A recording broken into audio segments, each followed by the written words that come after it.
Folks, this may be the fastest I have ever put a video together. Like, I am exhausted, but when inspiration calls, you answer. Ladies and gentlemen, welcome to Dev Diary, a series where I try to make my own video games. So if you're new here and game dev videos are your thing, consider subscribing to the channel and make sure notifications are turned on so you don't miss future videos. So today's project was inspired by the band Electric Callboy and their new single, Elevator Operator. A link to the video can be found in the description, and I'd highly recommend watching it first so that you've got a better frame of reference for the madness ahead. But also to give the guys some love, because I honestly think they deserve it. And one last note, I have no idea how lever-based elevators actually function. Never been in one, and I purposely decided not to look it up because leaving it up to artistic interpretation sounded funnier. I guess we'll see. Anyway, the player takes on the role of the elevator operator. To the sides are everything the player will need to succeed. To the left is the lift lever, which controls the elevator's speed. Pressing spacebar will toggle the elevator for use, which can be kept track of based on the light pouring into the cabin. When the elevator is activated, it'll either begin ascending or descending based on the state of the lever. The number displayed above is the current speed, and the colored line indicates the direction. Now, to make things more of a challenge, speed is not applied immediately to the cabin. Instead, it is distributed over time. So the player has to constantly manage their speed through lever positioning, making this a game of balance and precision. And yes, the player can in fact fully send it, but there are consequences. Moving over to the right panel, the player can keep track of what floor they're currently on via the second number. And the first number is actually reserved for the elevator passengers. See, when the elevator stops at a floor, we check if the cabin is occupied with any passengers. If it's empty, we create one or two. Each passenger is given a random costume, which are all references to previous Electric Callboy videos from their techno era.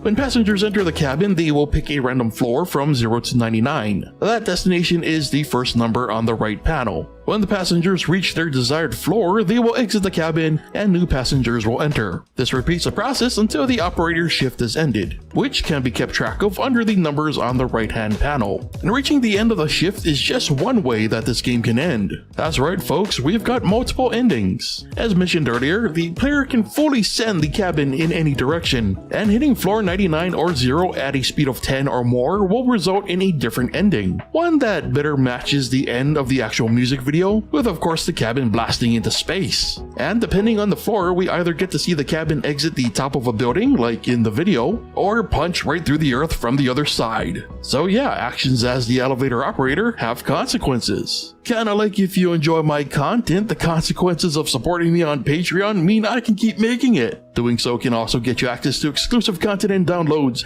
and even early access to the weekly Dev Diary videos before they're released on YouTube. And that's our elevator operator video game in a nutshell. In all, the project took roughly 4 hours to put together, including both art and code. The majority of that time was spent trying to get the elevator speed to work properly, because of course, I am bad at math. It's still not ideal, but it is serviceable. A lot of sacrifices had to be made for time, but there were also a lot of little fun challenges that came with this one. For example, with everything being so low res, providing as much information to the player in as little detail as possible was top priority, which I think was both a success and a failure. A definite failure is how the speed mechanic is portrayed, though with a single number and color indicator, it really doesn't reflect the balancing act going on behind the scenes, but it was probably like the toughest bit of information to convey. However, I do think that other little details help, especially to sell the importance of speed. For example, the screen shake intensifying based on cabin speed, and eventually leading to the passengers themselves reacting with some sort of panic. Honestly, if there were no time restrictions, there's a lot that I would have done differently. Like, the art would definitely be improved, the speed mechanics would be tweaked, and